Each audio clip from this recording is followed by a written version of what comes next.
Bonjour à tous, nouveau Delta Talk, nouvelle thématique. On va s'intéresser aujourd'hui à l'essor de l'entrepreneuriat sous un prisme assez singulier et un chiffre en particulier, à savoir, d'après plusieurs études, un étudiant sur 3 aurait des velléités d'entreprendre, voudrait créer sa boîte à la sortie de ses études.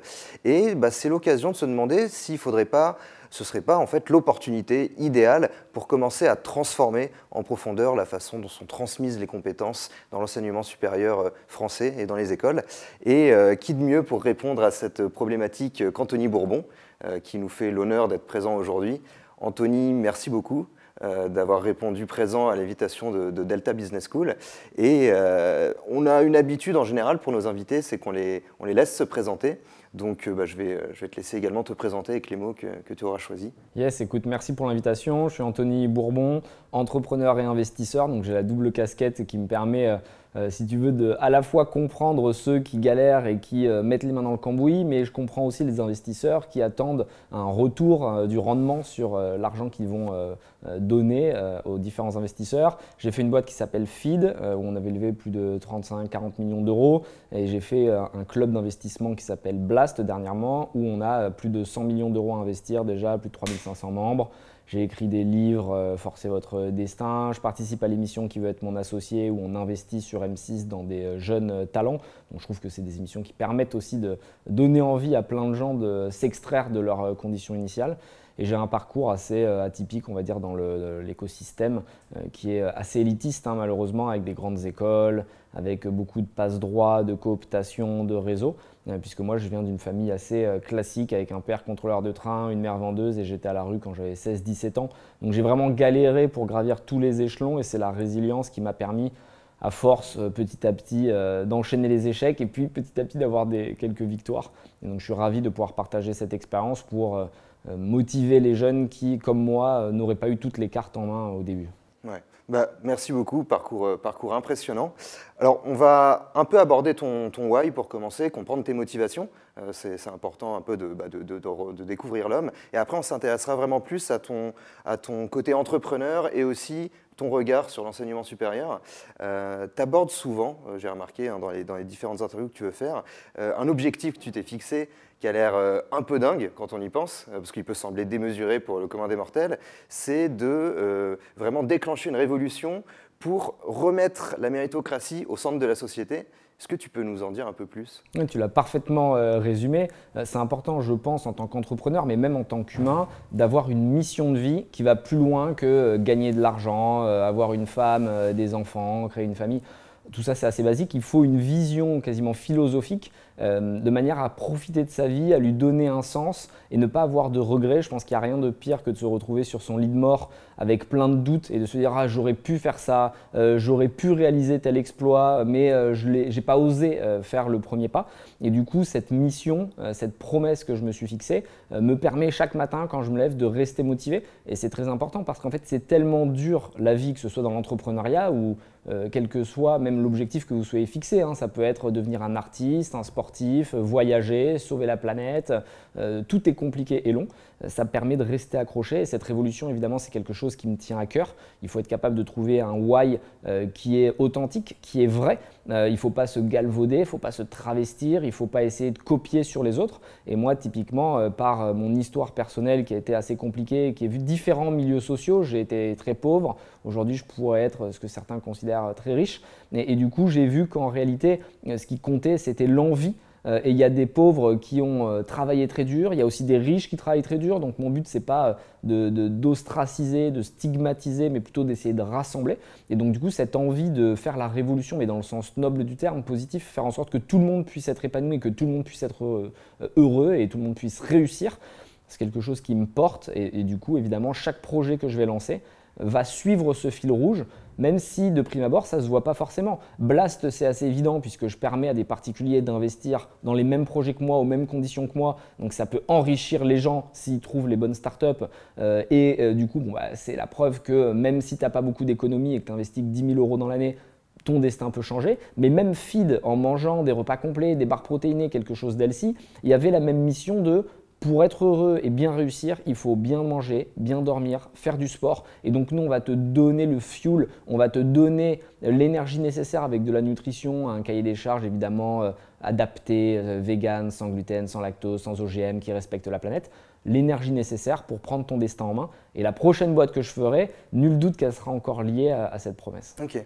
Donc si je comprends bien, en gros, comment dirais-je, la méritocratie pour la remettre au centre de la société, ça passerait en partie par une sorte de démocratisation de l'entrepreneuriat. Rendre accessible un secteur qui permet de s'enrichir quand on réussit, mais qui malheureusement reste un peu accessible uniquement aux gens qui ont fait des grandes écoles ou ce genre de choses.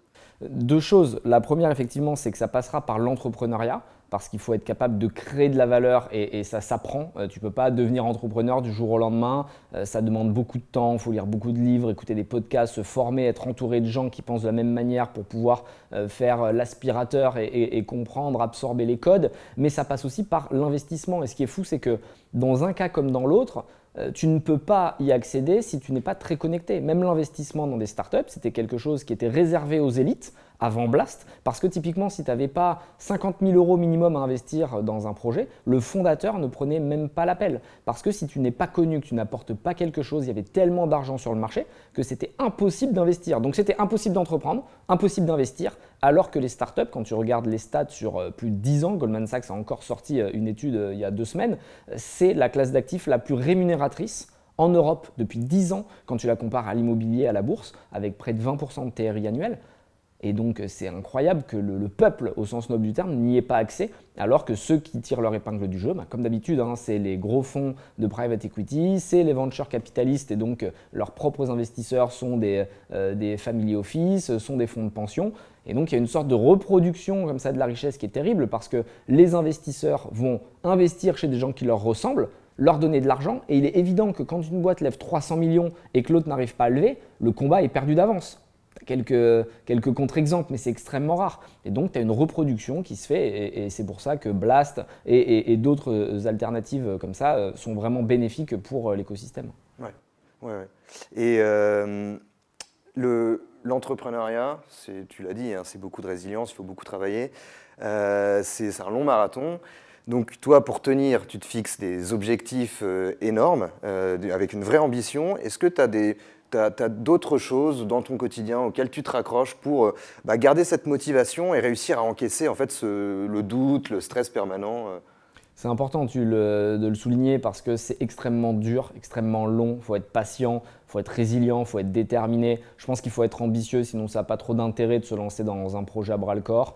Encore une fois, là on va parler beaucoup d'argent, mais ça fonctionne pour tous les sujets, pour toutes les verticales. Ce qu'il faut, c'est trouver votre passion. Et ça, c'est le premier point. La passion me permet chaque jour de prendre du plaisir même dans la difficulté. Là, hier, j'ai encore eu une mauvaise nouvelle, un gros conflit qui va avoir lieu. Mais j'essaie de voir l'opportunité derrière tout ça. Et donc, ça va m'atteindre 1 heure. Au bout de 2 heures, je suis chaud, je suis avec mes équipes en train de dire bon, comment on peut rebondir là-dessus. Donc, il faut être passionné, aimer ce que tu fais.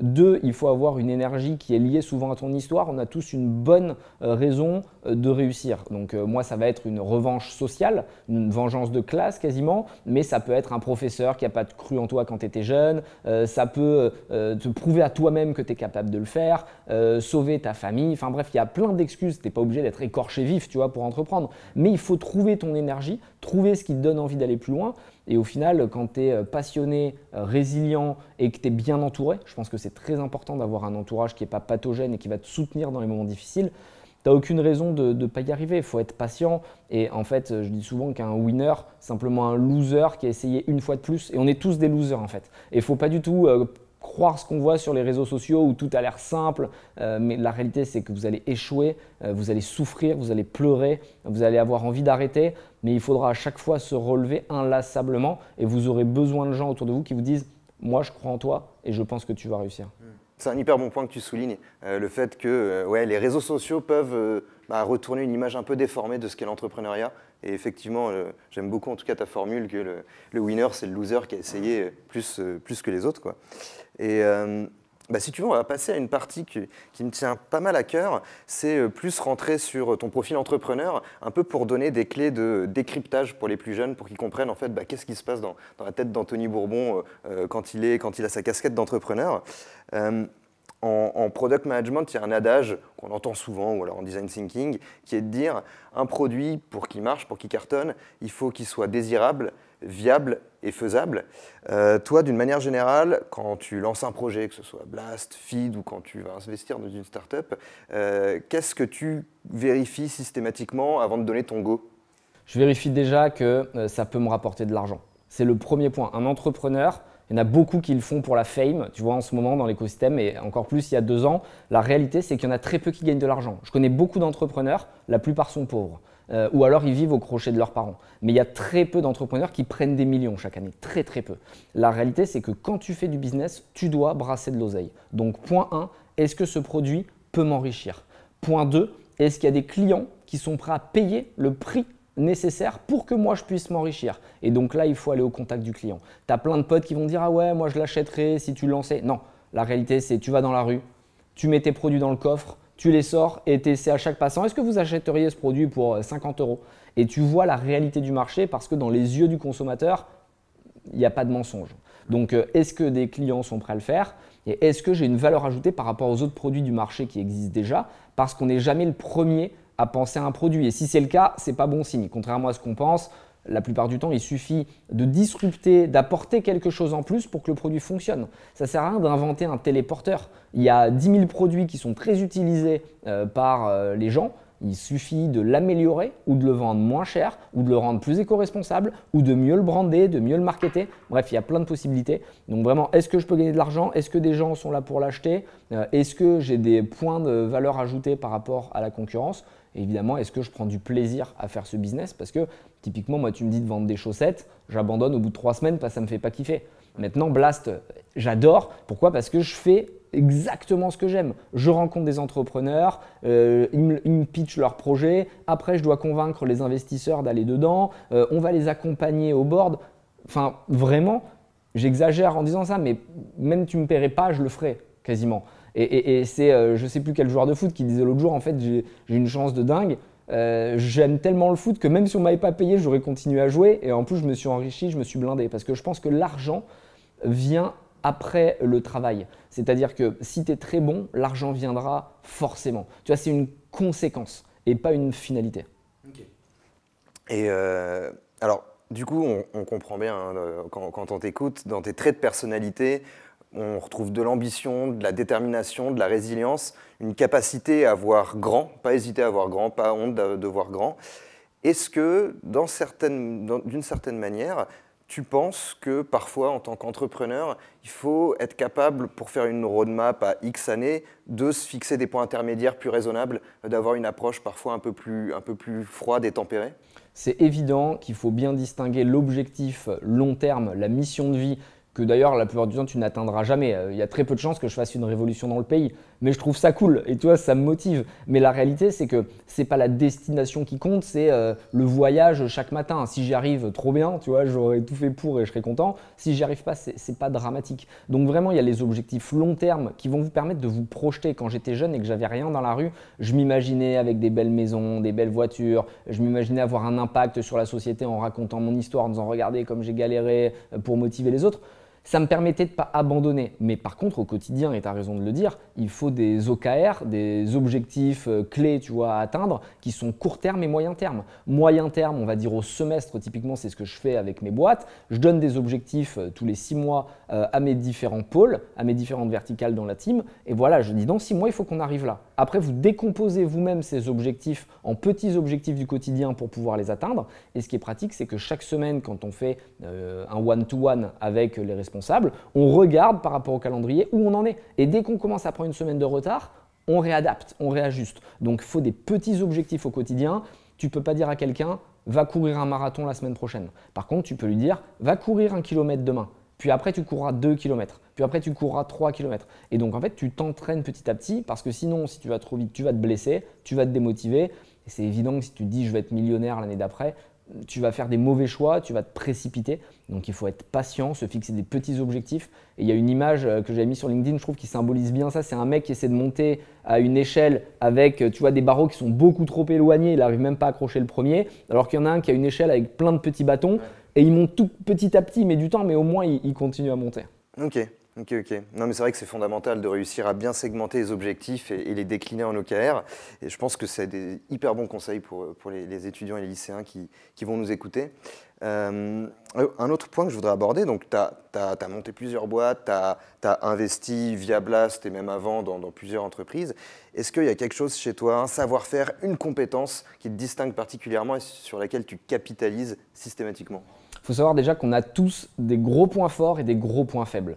Et il faut absolument être capable d'être honnête envers soi-même, parfois en demandant aux autres d'ailleurs ce qu'ils ressentent sur notre personne. Je dis souvent qu'une marque, c'est ce que disent les gens de toi quand tu n'es pas dans la pièce. Et donc il ne faut pas avoir peur de demander à 4-5 personnes qui sont vraiment très proches quels sont les mots qui te viennent en tête quand tu penses à moi. Et il faut dire, n'essaie pas de me faire plaisir, dis-moi la réalité. Et tu vois, parfois des points qui peuvent sembler négatifs sont positifs. Typiquement, moi on me disait souvent, tu es obsessionnel, tu es obsédé, tu vois. Mais en fait, moi je le prends comme de la résilience et de la détermination. Donc il faut réussir à trouver les traits positifs et mettre de côté les trucs où on est négatif. Moi par exemple, je suis nul en Excel, je ne vais pas essayer de me former en fait. Je vais recruter un CFO et il fera beaucoup mieux que moi. Donc moi je me concentre toujours sur ma sensibilité. J'ai cette chance de détecter les talents. Quand je parle à quelqu'un, je sais, en tout cas, j'ai de grandes chances de ne pas me tromper sur sa détermination, sa motivation. Est-ce que c'est un menteur? Je regarde les soft skills, je vais vraiment analyser la personne et ça me permet la plupart du temps de faire des bons choix parce que l'humain, à mon sens, c'est la priorité. Donc je me concentre vraiment sur qui est la personne en face de moi. Est-ce que j'ai un fit? Ça ne veut pas dire que mes valeurs sont meilleures que celles des autres, mais simplement je veux des gens qui soient alignés avec ce que je suis. Parce que, et je fais la même chose d'ailleurs dans mes recrutements, quand je recrute des gens chez Blast, chez Feed, je regarde quelles sont leurs valeurs. Parce que si elle ne colle pas avec les miennes, on va être malheureux, lui et moi. Et le fondateur chez qui j'investis ou la fondatrice, il faut que je me dise, est-ce que j'ai envie de passer du temps avec cette personne? Parce que la réalité, c'est qu'il va m'appeler régulièrement, on va faire des workshops et je dois prendre du plaisir. Et il y a des fondateurs qui ont des super projets parfois. Je pense que le projet est bon, mais je sais qu'on ne va pas fitter. J'ai fait l'erreur 1 ou 2 fois au début de me concentrer sur la plus-value potentielle. Mais en réalité, le mec me saoulait ou la nana me saoulait et on ne passait pas un bon moment. Donc vraiment l'humain et la sensibilité. Ok. Bah, du coup, tu anticipes un peu sur les questions suivantes. J'allais te demander, en tant qu'investisseur, tu regardes quoi d'abord, le produit ou la team du coup qui va fonder le… Toujours la team. Ouais. C'est un peu cliché, mais le produit va être amené à changer. Je connais quasiment aucune startup qui n'a pas fait pivoter son modèle, qui n'a pas changé son produit, qui l'a pas adapté avec les premiers retours de ses early adopters, de ses ambassadeurs. Par contre, la team, elle ne changera pas. Si elle change, c'est très compliqué la plupart du temps. Donc il faut une team qui soit capable d'apprendre très vite, qui aime ce qu'elle fait, qui est motivée, qui vient pour les bonnes raisons. Tu as trop de fondateurs ou fondatrices qui viennent, là j'en ai vu un encore hier, un dossier, il lève 1 million d'euros, c'est son premier tour de table et il veut se payer 150 000 euros. Je lui dis en fait tu ne viens pas pour les bonnes raisons et tu ne peux pas demander à des gens de parier sur toi et de mettre leur argent quand toi tu vas te payer 150 000 ou 200 000, je ne sais même plus. Ça n'a pas de sens, tu vois, tu viens pas pour les bonnes raisons. Et ton equity, c'est ce qui a le plus de valeur pour toi. C'est-à-dire que si ta boîte elle fonctionne et qu'elle vaut 100 millions, tu seras très content d'avoir gardé un maximum de capital pour toi. Je pense que la période des levées de fonds est révolue. C'est-à-dire qu'il faut lever des fonds, mais pour accélérer, pas parce que tu es dépendant. Et aujourd'hui, il y a beaucoup de startups qui ont gardé le mindset de 2020-2021 où ils se disent je vais lever des énormes montants et on verra plus tard. La réalité, c'est que c'est terminé. Et il y a des VC qui vont faire les erreurs d'investir 100, 200 millions sans faire aucune due deal, sans business model viable. Mais la réalité, c'est qu'ils sont beaucoup moins naïfs et ils ont beaucoup moins l'instinct grégaire qu'il y a 2 ans. Et si tu n'as pas un bon business model, ça va être très compliqué de lever. C'est d'ailleurs un des points que je regarde. L'humain en premier, taille du marché naturellement parce que si tu vas à un marché de 200 millions, c'est beaucoup trop petit et tu vois, il faut quelque chose de gros pour que la boîte puisse valoir je sais pas, plusieurs milliards à minima. Et surtout, être capable de démontrer avec les chiffres que tu peux gagner de l'argent. Je te jure, c'est incroyable. Les VC, je lisais ce matin que 15% d'entre eux ne regardent même pas le business model avant d'investir. Ils se fient sur l'intuition. Moi, j'ai beaucoup l'intuition. Mais par contre, j'ai des analystes qui sont des matheux, qui vont découper le business model. Et s'ils me disent, et c'était le cas encore la semaine dernière, ce mec-là ne pourra jamais gagner d'argent parce que quand il vend un produit 5 euros, ça lui en coûte 10. Je ne vois pas en fait comment ça peut marcher. C'est comme si tu te disais, tu ramenais ça à la PME. La PME, je trouve que c'est vraiment quelque chose qu'on ne respecte pas assez en France. Mais tu prends un boulanger, s'il vend son pain moins cher que ce que ça lui revient, tout le monde se foutrait de sa gueule. Tu vois, il dirait le mec est trop con. Mais en réalité, c'est ce qui se passe très fréquemment dans les startups. Donc vraiment, le business model et le produit, c'est quelque chose qui me semble clé, surtout à cette nouvelle époque où tout est en train de changer. Le monde change, les paradigmes évoluent. Ça va être plus compliqué pour les entrepreneurs de réussir et je pense honnêtement que c'est un bon nettoyage et que seuls les meilleurs resteront. C'est comme dans Highlander, quoi. Il n'en restera pas beaucoup. Ok, ouais. Bah, ok, donc si je résume, d'abord la team, après tu regardes le terrain de jeu et la façon de jouer. Ok, très clair. Et du coup, est-ce que tu as un secteur favori ou alors un type de business model où systématiquement tu te dis fonction de la team, je suis prêt à mettre un ticket, il y a des trucs qui te font kiffer en particulier? Ce que j'ai observé, c'est que le repeat, donc le fait d'avoir un client qui va racheter une fois que tu l'as cloqué, c'est la clé des grosses valorisations. Typiquement, si tu dois aller chercher un nouveau client à chaque fois, c'est très compliqué. Donc j'aime les modèles SaaS naturellement, un peu comme tout le monde, où tu vas avoir des gros contrats, ce qu'on appelle un AOV, Average Order Value, c'est-à-dire un panier moyen qui est très élevé. Là, hier, j'étais avec une startup qui me présente un panier moyen à 60 000 € quand il cloque un client, un grand groupe, des L'Oréal, des trucs comme ça. Ça m'intéresse parce que L'Oréal, si la solution, ils l'aiment, ils ne vont pas changer tous les 3 mois. Donc, ça veut dire qu'ils vont rester 3, 4, 5 ans. Ça fait une lifetime value énorme. Et à chaque fois qu'il arrive à convaincre un client, il va prendre 500 000, 600 000 de marge. Exceptionnel, ça me plaît. Donc vraiment, je suis assez ouvert sur les marchés, les secteurs. Ça peut être de l'assurance, de la fintech, de la foodtech, du spatial, de l'intelligence artificielle, du Web3. On va vraiment toucher à tout, même le hardware. Mais par contre, il faut qu'il y ait un business model qui déclenche beaucoup d'argent. Je ne suis pas fan des business où tu es en mode centimier. Tu vois, il y a beaucoup de business où si ton coût d'acquisition monte un petit peu, ça va te mettre dedans. Si tu dois recruter quelques personnes en plus, tu vas plus être flat et profitable. J'aime les business où tu as de la marge, où tu peux grossir rapidement et où tu n'es pas dépendant de l'humain. C'est-à-dire qu'à un moment, il y avait une égométrique qui était beaucoup sortie dans l'écosystème startup, c'est combien tu as d'employés. Et il y en a qui recrutaient 500 employés par mois, par an, puis 1000. Enfin, tu vois, ils étaient 2000 pour faire 25 millions d'euros de chiffre d'affaires. Ça, c'est un truc qui m'angoisse. C'est-à-dire que si tu ne peux pas faire plusieurs millions avec 10 personnes dans ta team, c'est qu'il y a un problème. Je pense vraiment que chaque employé devrait ramener 1 million de chiffre d'affaires. C'est-à-dire que si tu as 15 employés, tu devrais être capable de faire 15 millions. Si tu as 20 employés, 20 millions. Alors je sais, on va me dire oui, mais il y a une économie d'échelle. Quand on fera 300 millions de chiffre d'affaires, on pourra amortir les 1000 personnes. La réalité, c'est que je pense qu'il faut être capable d'être profitable quand tu es petit et grossir avec cette profitabilité. Évidemment, on a conscience que les levées de fonds permettent d'accélérer et d'aller trouver un modèle qui est encore plus intéressant. Mais vraiment, on revient en ce moment sur les fondamentaux et les entrepreneurs qui commencent, je préfère leur passer un message. Soyez frugal, soyez avec un mindset co-skilling et essayez dès le début de gagner de l'argent parce que la réalité, c'est que si pendant 1 an, 2 ans, vous ne gagnez pas d'argent, que vous n'êtes pas capable de lever des fonds, ça va être très dur et il y a beaucoup d'échecs. Donc la réalité, c'est de toujours sécuriser de l'argent. Moi, c'est ce que je faisais à chaque fois que je levais des fonds. Je faisais ce qu'on appelle du cash out, c'est-à-dire que je demandais de l'argent pour moi et c'était une condition pour que les fonds d'investissement puissent rentrer. J'ai jamais arrêté de faire de l'immobilier, j'ai jamais arrêté d'investir à côté. J'ai investi dans plus de 50 boîtes en parallèle de mes différents business parce qu'on ne sait pas de quoi demain est fait. Et évidemment qu'on va mettre toute l'énergie nécessaire pour y arriver, mais si tout le monde était garanti de succès, il y aurait beaucoup plus de riches sur la planète. Oui, c'est sûr. Et ok, donc on a bien exploré ta facette entrepreneur. Là, on va passer un peu sur la partie plus ta vision de l'enseignement supérieur. Voilà, je disais en préambule, il y a de plus en plus de jeunes qui veulent entreprendre. On en a reçu la semaine passée, donc de jeunes entrepreneurs qui, pendant leurs études, décident de créer un business.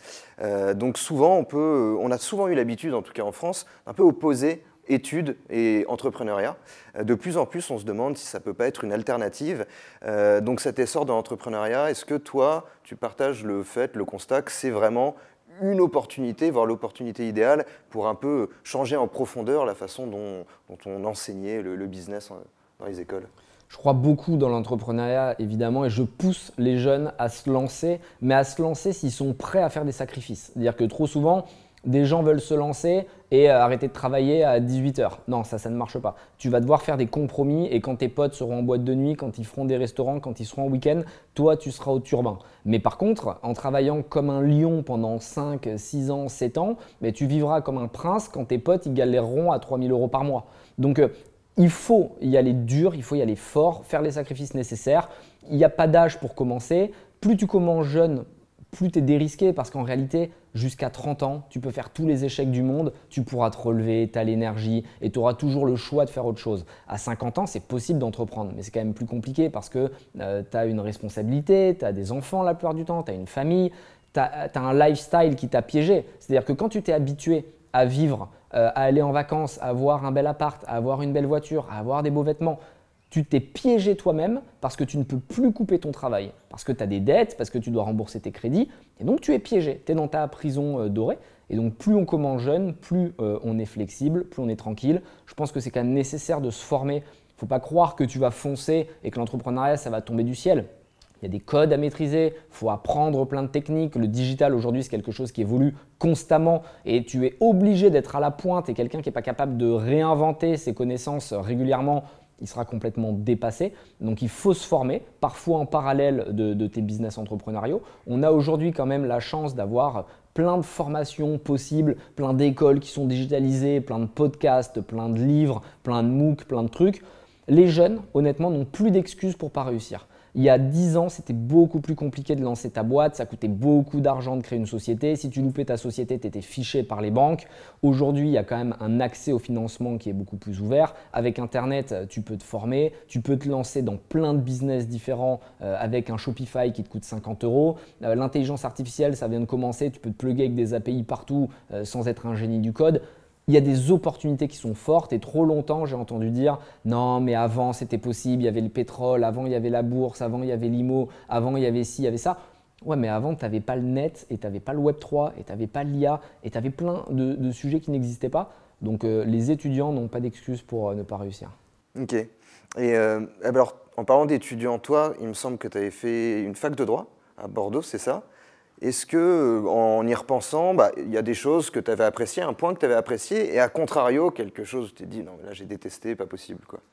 J'ai absolument rien apprécié dans mes études supérieures. J'ai trouvé que c'était une honte de former les étudiants de cette sorte. Ça créait de l'instinct grégaire, des moutons. On nous apprenait des centaines de pages, on nous forçait à apprendre par cœur pour les réciter sans aucune réflexion, sans analyse. C'était terrible. Ceux qui ont fait du droit se souviendront du gaja, les grands arrêts de la jurisprudence administrative. Il fallait juste cracher les dates, cracher de quoi ça parlait. Alors qu'aujourd'hui, avec l'intelligence artificielle, tu peux rechercher automatiquement tout ça. Moi, mon but, c'est que l'humain puisse vraiment faire quelque chose qui apporte de la valeur. Et donc, il y en a qui disent oui, la robotique, l'intelligence artificielle, ça va supprimer l'humain. Non, ça va simplement faire des trucs relous qu'aucun humain devrait accepter de faire. C'est-à-dire que tu vois, recracher des cours par cœur, on n'en a rien à foutre que tu connaisses le gaja. Non, tu vois, il faut que tu réfléchisses, savoir comment tu vas défendre un client, quelle stratégie tu vas mettre en place. Et donc, tout ça va être amené à évoluer. Le droit et même les écoles de commerce classiques, d'ailleurs, dont j'ai observé comment ça se passait, je trouve que c'est désuet, que ça ne fonctionnera plus. Aujourd'hui, il faut réinventer ce système scolaire. Il est défaillant et on le voit bien, les gens n'ont pas conscience du fonctionnement du système. C'est la matrice pour moi, c'est vraiment comme dans Matrix. C'est-à-dire qu'on est mis automatiquement dans quelque chose qui ne nous correspond pas. On a tous vécu ce conseiller d'orientation qui te dit « bon, allez, toi, vu tes notes, on va te mettre en STG ou en STI ou en bac S ou en bac L. » Je ne sais pas, ça a dû changer depuis moi, c'était comme ça à mon époque. Ouais. C'est dramatique, c'est-à-dire qu'en fait, on te met en STG et pendant 20 ans, tu vas faire un métier qui découle du STG, alors que si ça se trouve, toi, tu adorais la littérature. Et donc, on ne tient pas compte des envies des jeunes, alors que ça devrait être la clé et faire quelque chose, des formations qui soient plus concrètes, beaucoup plus pragmatiques. Bon, on m'a appris quoi? Charlemagne, les Capétiens, les Mérovingiens, Saturne, est-ce que c'est plus près de Pluton?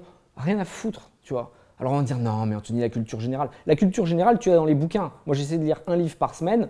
Tu as autant de culture générale que quand tu as écouté Madame Michu qui n'a jamais bossé de sa vie et qui va t'expliquer comment faire du business, tu vois. Donc, je trouve qu'on devrait plutôt expliquer aux jeunes comment réussir, comment déclarer ses impôts, comment économiser son argent, qu'est-ce qu'on attend d'un citoyen. Tu vois, des trucs qui sont factuels, qui sont business beaucoup plus que théoriques. Ouais. Donc, renforcer le côté pragmatique avec des vrais cas concrets et potentiellement, si je tire un peu la pelote, peut-être même mettre l'accent beaucoup sur les compétences humaines, apprendre à prendre la parole, à gérer son stress, à être assertif, à résoudre des problèmes. Est-ce que c'est quelque chose sur lequel… 100%. C'est-à-dire que l'intelligence émotionnelle, personne ne t'apprend. Dans le business, c'est la clé. Tu rentres dans une pièce, tu dois être capable de juger qui est de ton côté, qui est contre toi, qu'est-ce que tu peux offrir à l'autre, qu'est-ce qu'il attend de toi, qu'est-ce que toi tu peux en récupérer. Tout ça, c'est des trucs que tu dois apprendre. Typiquement, les exposés, on en fait très peu. Tu arrives devant maintenant des salles de 1500 personnes ou même dans un board avec 10 personnes. La plupart des gens que je vois, ils tremblent, ils sont stressés. Tu vois, c'est pas possible. Tu dois apprendre à comment tu vas te comporter en tant qu'humain pour déclencher du business. Et tout ça, ça tombe pas du ciel. Alors, tu en as, et c'est très injuste, qui sont naturellement doués. Et tu en as d'autres qui sont mauvais et ça te prend du temps de t'améliorer. Et tout le monde peut y arriver. Mais aller faire un pitch devant 10 investisseurs, si tu t'es pas entraîné avant et qu'on t'a pas expliqué un peu les codes, bah, tu vas passer pour un loser quoi, la plupart du temps. Et en fait, tu as une seule chance de faire une première bonne impression. Et donc, si tu loupes cette première bonne impression, c'est terminé. Donc oui, il faut réussir à donner de l'humain, à expliquer comment ça se passe, de manière à ce que les jeunes soient préparés pour la suite. Alors, question volontairement réductrice, un peu naze, mais si tu dois citer une compétence qu'il faut absolument maîtriser ou enseigner dans les écoles, ce serait quoi? Je pense qu'on ne nous apprend pas assez à croire en soi. C'est fou, mais la plupart des gens que je rencontre, je vois qu'ils sont pertinents et qu'ils sont intelligents, mais ils n'osent pas. Parce que leurs parents leur ont dit que c'était trop risqué, parce que leurs copines leur a dit tu vas nous mettre en danger, on ne va pas pouvoir payer le loyer.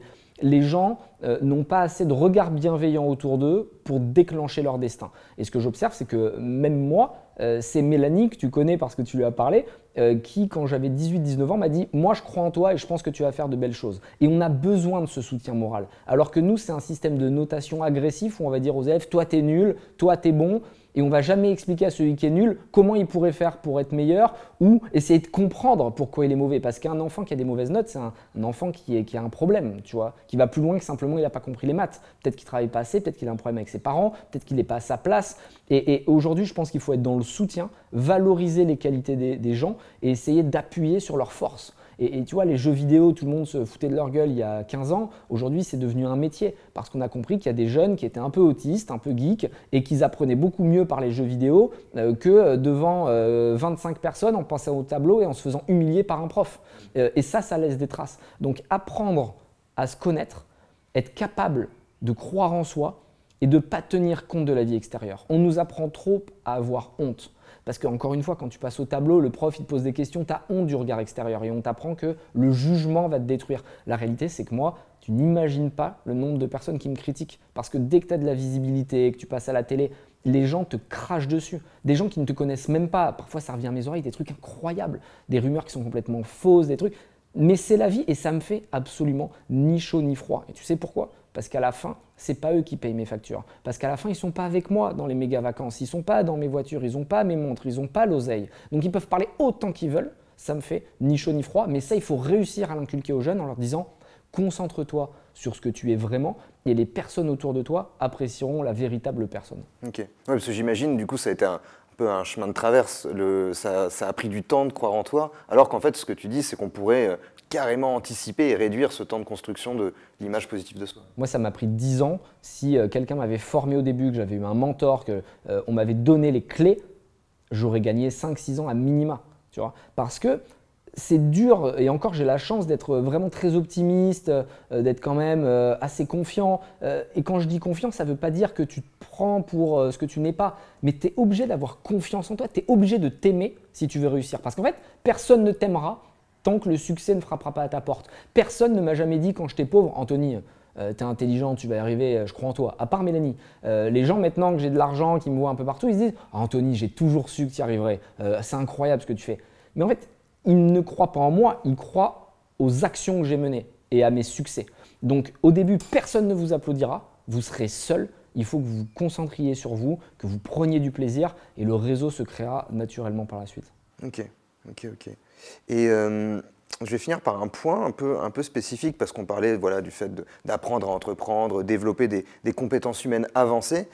Est-ce que toi, en tant qu'employeur, parce que tu as pas mal de boîtes, tu commences à t'intéresser au profil, ce qu'on commence à appeler les intrapreneurs, donc vraiment des entrepreneurs salariés en gros, qui arrivent avec un nouveau mindset, une volonté d'être disruptif, de proposer de nouvelles initiatives et un peu de comment dirais-je, circuler de manière transverse entre les différents métiers. Est-ce que toi, c'est vraiment des profils que tu recherches ?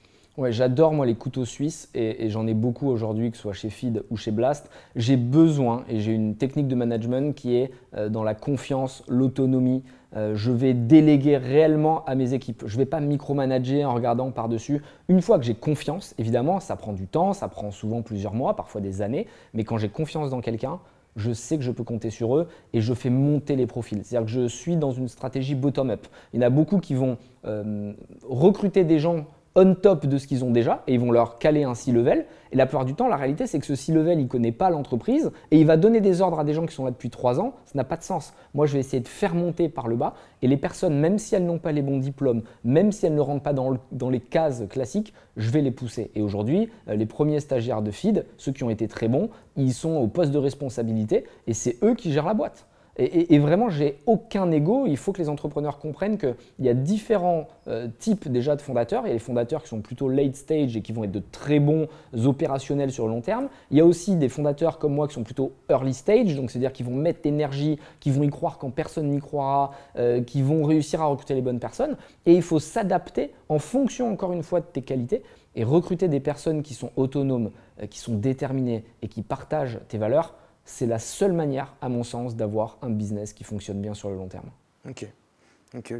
Bah, en tout cas, merci beaucoup Anthony c'était sincèrement appréciable parce que c'était un échange authentique et on sent que voilà, tu as dit les choses qui te tenaient à cœur. Donc merci beaucoup en tout cas pour le temps que tu nous as consacré. Moi j'ai beaucoup appris et nul doute que les étudiants et lycéens qui nous ont suivis ont également beaucoup appris de ce qu'a pu dire Anthony. Si ça vous a intéressé en tout cas, n'hésitez surtout pas à vous abonner et on vous dit à plus tard pour un Delta Talk.